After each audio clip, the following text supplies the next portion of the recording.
मेरे साथ में डॉक्टर सुजाता मोहंती हैं। वह all India institute of medical sciences में स्टेम सेल फैसिलिटी डिपार्टमेंट में हैं, एडिशनल प्रोफेसर हैं और उनसे हम स्टेम सेल डोनेशंस के बारे में जानेंगे। डॉक्टर साहब, स्टेम सेल डोनेशंस क्या होते हैं? डोनेशन के बारे में पहले जानने से ये अच्छा है हम जानें कि स्टेम सेल होता क्या है। कुदरत ने हमारे शरीर में मुख्यतः बोन मैरो, जिसको हम अस्थि मज्जा कहते हैं, उसके अंदर छोटे छोटे सेल्स हैं जो हमारे खून को बनाए रखता है और सारे ऑर्गन को भी नई ताजगी देता है।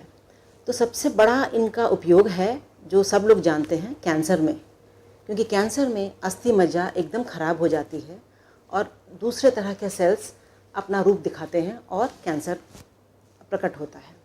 तो सबसे पहले अस्थि मज्जा के सेल्स को मार के, जो कैंसर वाले हैं, उसमें अच्छे वाले स्टेम सेल अगर हम डालते हैं तो कैंसर से पीड़ित व्यक्ति कैंसर मुक्त हो जाता है। यह मेडिकल साइंस में एक बहुत बड़ी देन है और इससे कई बच्चे, बुज़ुर्ग, बड़े सब कैंसर से निदान पा चुके हैं। तो इससे अच्छा और क्या चीज़ है अगर बंदे, हम सब लोग मिलकर कैंसर को दूर करने के लिए और उससे मिश्रित बीमारियों को दूर करने के लिए स्टेम सेल को डोनेट करें, जैसे कि हम रक्तदान डोनेट करते हैं। तो इसके लिए किसी भी व्यक्ति को मरने के तक की वेट करने की कोई ज़रूरत नहीं है। जीते जी भी आप अपने स्टेम सेल डोनेट करा सकते हैं। ये डोनेशन कैसे किया जाता है और कौन लोग इसको कर सकते हैं? मैं इससे पहले एक और चीज़ आप लोगों को बताना चाहती हूँ। जब भी कैंसर से पीड़ित व्यक्ति को हम स्टेम सेल का डोनेशन देते हैं या स्टेम सेल ट्रांसप्लांट करते हैं, उससे पहले हमें उनका मैचिंग करना पड़ता है। हम भली भांति जानते हैं रक्त लेने के टाइम पर भी हम मैचिंग करते हैं। इसी प्रकार स्टेम सेल ट्रांसप्लांट के लिए भी हमको मैचिंग करना पड़ता है, जिसे हम HLA मैचिंग कहते हैं।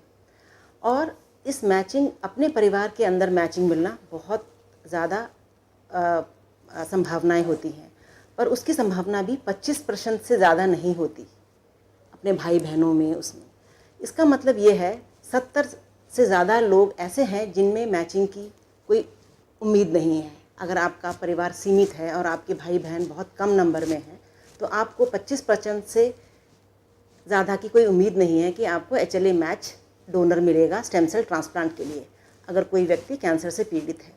तो उसके लिए हमें वॉलंटियर्स की ज़रूरत पड़ती है। वॉलंटियर्स आप जैसे, मेरे जैसे और लोगों के लिए हो सकता है। अगर हम इन वॉलंटियर्स में से मैच ढूंढें तो किसी ना किसी का मैच परिवार से अलग होके भी मिल सकता है और उसकी जान बच सकती है। क्या संभावना है कि कितना बड़ा हमारी रजिस्ट्री हो, ये मैच ठीक से मिल जाए? ये आपने बहुत ही अच्छा प्रश्न पूछा।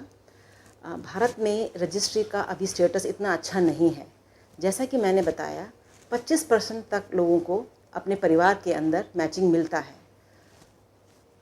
बनिस्बत 70% जिसके लिए आपको परिवार से बाहर जाना पड़ता है। इसके लिए आप वॉलंटियर्स ढूंढेंगे, रजिस्ट्री के पास जाएंगे, जो कि अभी इंडिया में इतने अच्छे रूप से नहीं प्रेजेंट है। अगर आप बाहर के देशों के लिए अप्लाई करेंगे, बाहर के देशों का रेस और हमारी नस्ल में बहुत ही फ़र्क है। तो आप इंडिया जैसे नस्ल के लोगों का बाहर के देशों में रजिस्ट्री में मिलना बहुत ही मुश्किल है और नामुमकिन के बराबर है। क्योंकि आपको पता है, कश्मीर से लेके कन्याकुमारी, असम से लेके महाराष्ट्र, गुजरात तक हमारी इतनी प्रजातियां हैं और उनमें इतनी भिन्नताएं हैं। तो हमारा अपने देश के अंदर मैच मिलना, उसकी संभावना बहुत अच्छी है बनिस्बत बाहर के रजिस्ट्रों में। क्या चांसेस 1:2 कितना होता है वो? बाहर का चांसेस 1:10 से लेके 1:100 तक है। जैसे आप नॉर्थ इंडिया में देखेंगे तो नॉर्थ इंडिया के मरीज़ को नॉर्थ इंडिया में मिलना ज़्यादा अच्छा है बनिस्बत साउथ के उससे। और स्टेम सेल का डोनेशन कैसे लिया जाता है? व्यक्ति को क्या करना होता है? डोनेशन का क्राइटेरिया ये है, 18 से लेके 50 वर्ष तक के आयु के हेल्दी व्यक्ति डोनेशन के लिए फॉर्म भर सकते हैं। और उसमें आपका ब्लड सैंपल भी लिया जा सकता है। आपके मुंह के अंदर से ओरल स्वैब, जिसको बोलते हैं, आपके गाल के अंदरी सतह से ब्रश से कुछ सेल्स ले सकते हैं, जिससे हम टाइपिंग करते हैं। टाइपिंग करके रजिस्ट्री में उसकी एंट्री करके रख लेते हैं।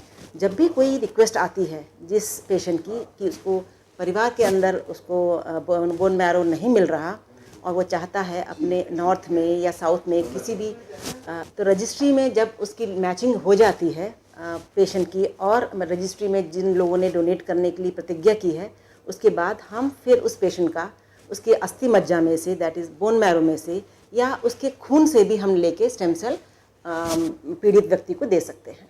आजकल नए नए तरीके आ गए हैं जिसके द्वारा आप स्टेम सेल का डोनेशन कर सकते हैं। सबसे पहले लोग बोन मैरो, दैट मीन्स अस्थि मज्जा में से निकालते थे, जो कि आपकी कूल्हे की हड्डी है उसके अंदर छेद करके लेते थे। लेकिन अब नए नए तरीके आ गए हैं।